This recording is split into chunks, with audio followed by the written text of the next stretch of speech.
May lead na raw ang PNP sa nangyaring panloloob sa isang local pawn shop sa Coronadal City nitong nakaraang linggo lamang.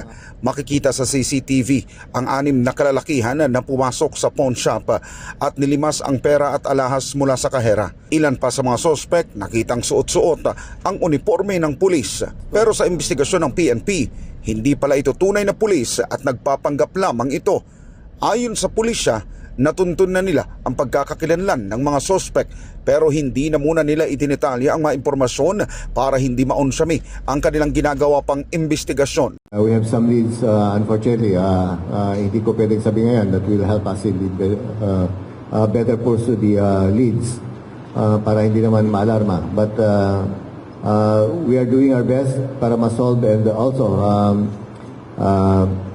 yung nakasuot po ng police na-identify na rin natin and he is just wearing our uniform and hindi talaga pulis.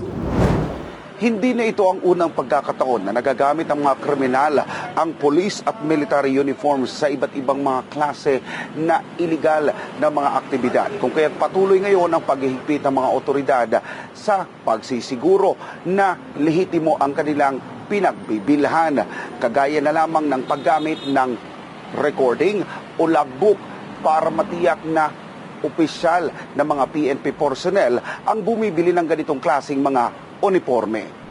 I already directed the DL to check those suppliers also who were given certificate of conformity dun sa mga sinasabi natin na mga uniforme.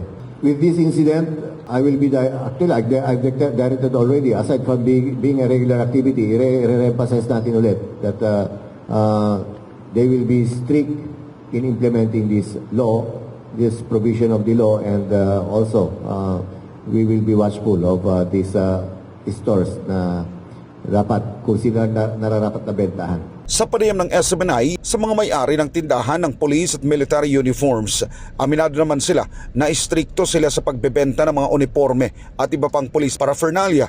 Yun nga lang nila, kadalas ay ikinalulugi nila ang pagbebenta ng mga bogus na tindahan kasama na sa online dahil sa maliban sa mura, wala pang masyadong requirements sa pagbili ng mga uniforming ito, ID at iba pang dokumento.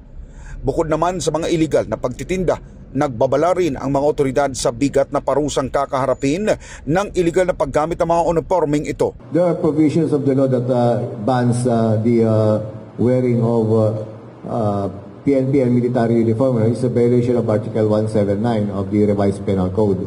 And this will be aggravated lalo pag habang nakasuot ko ng mato at ginamit mo sa ibang sa mga krimen.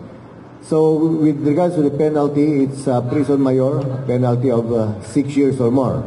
And gaya ng sinabi ko nga, and magiging aggravating po pag ginamit po sa krimen. Sa ngayon, patuloy ang pagkipag-ugnayan ng lokal na pamahalaan ng Coronadal City sa pulisya para sa mabilis naman na pagtukoy sa iba pang mga kasabuatang mga sospek sa nasabing panloloob.